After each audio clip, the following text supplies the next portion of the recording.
बिस्मिल्लाहिर्रहमानिर्रहीम। अस्सलाम अलैकुम वरहमतुल्लाहि बरकातुहू। मेरे प्यारे व्यूअर्स, मैं आज आपको एक वफादार बेटे की सच्ची कहानी बताने जा रही हूँ। ये कहानी हम सब लोगों के लिए एक सबक आमोज़ कहानी है। आप मेरी इस कहानी को शुरू से लेकर आखिर तक ज़रूर सुना। आप लोग चैनल पर नए हो, चैनल को लाइक, शेयर और सब्सक्राइब करना। एक दूर दराज गांव में, जहां न बिजली थी न पक्की सड़कें, एक छोटे से कच्चे घर में जाहिद अपनी बूढ़ी माँ के साथ रहता था। बाप बहुत छोटी उम्र में दुनिया से रुखसत हो गया था और जाहिद ने अपनी माँ की गोद में ही जीना सीखा था। खालदा जी को इस गांव में सब अम्मी जी कहते थे। सब्र, हया और दुआ की जीती जागती तस्वीर थी। जाहिद दिन भर मजदूरी करता, कभी खेतों में काम, कभी किसी की मकान की मरम्मत। बस इतना ही कमा लेता कि माँ के लिए दवा, कुछ फल और रात की एक रोटी नसीब हो जाती। माँ की बीमारी। एक दिन अम्मा जी की तबीयत अचानक बिगड़ गई। सांस फूलने लगी, हड्डियां दुखने लगी और खाने से जी उचाट हो गया। डॉक्टर साहिल ने कहा, जाहिद भाई, अम्मी जी को शहर के अस्पताल ले जाना होगा। अस्थमा है, साथ में हड्डियों का पुराना दर्द, खास परहेज और निगाहदाश्त जरूरी है।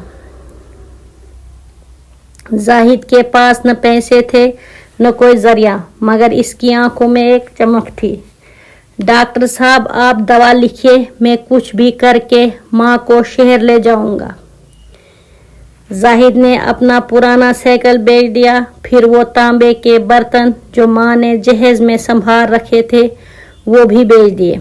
दिन में मजदूरी, रात को गांव के बच्चों को पढ़ाता। हफ्ते भर में जो पैसे जमा किए, इनसे माँ को शहर ले गया।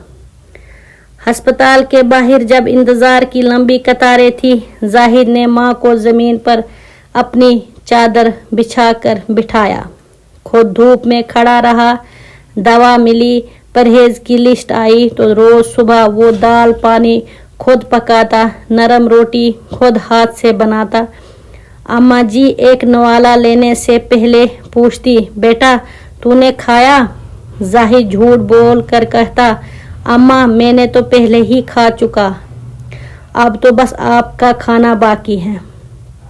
असल में वो सारा दिन काम के बाद सिर्फ पानी पीकर गुजारा करता कि दवा और माँ के खाने के लिए कुछ बच जाए।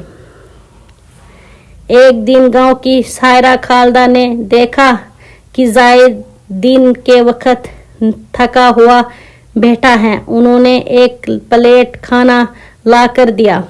जाहिद ने पूछा, क्या अम्मा ने खाना खाया? उन्होंने कहा, अभी नहीं, वो सो रही है। जाहिद खाने से इनकार कर दिया। मेरी माँ जब तक एक नवाला न ले, मेरे हलक से एक नवाला नहीं उतरता। खाला की आंखों में आंसू आ गए। बेटा तू तो जन्नत का फूल है। एक रात अम्मा की हालत बहुत खराब हो गई, सांस रुक रुक कर चल रही थी। जाहिद ने अपनी चादर और उड़ा दी, अपना हाथ अम्मी के सीने पर रखा और कहने लगा, अल्लाह पाक मेरी माँ को कुछ न हो, मेरी उम्र ले ले, मुझे आजमाइश दे दे, मगर मेरी अम्मा को आराम दे दे। अम्मा ने आंखें खोली, जाहिद का चेहरा देखा और आहिस्ता से कहा, बेटा तूने जो मेरे लिए किया वो रब के बंदे नहीं करते। तेरे खिदमत ने मेरे दर्द को छुपा दिया। अगर जन्नत माँ के कदमों तले हैं तो जन्नत के दरवाजे तेरे लिए खुले होंगे। कुछ हफ्ते बाद अल्लाह का करम हुआ, दवा असर कर गई और अम्मा जी की हालत बेहतर होने लगी। अब वो छोटे छोटे कदमों से घर के सहन में चलने लगी। नरगिस के फूलों को सूंघते और हर कदम पर जाहिद के लिए दुआ करती रहती।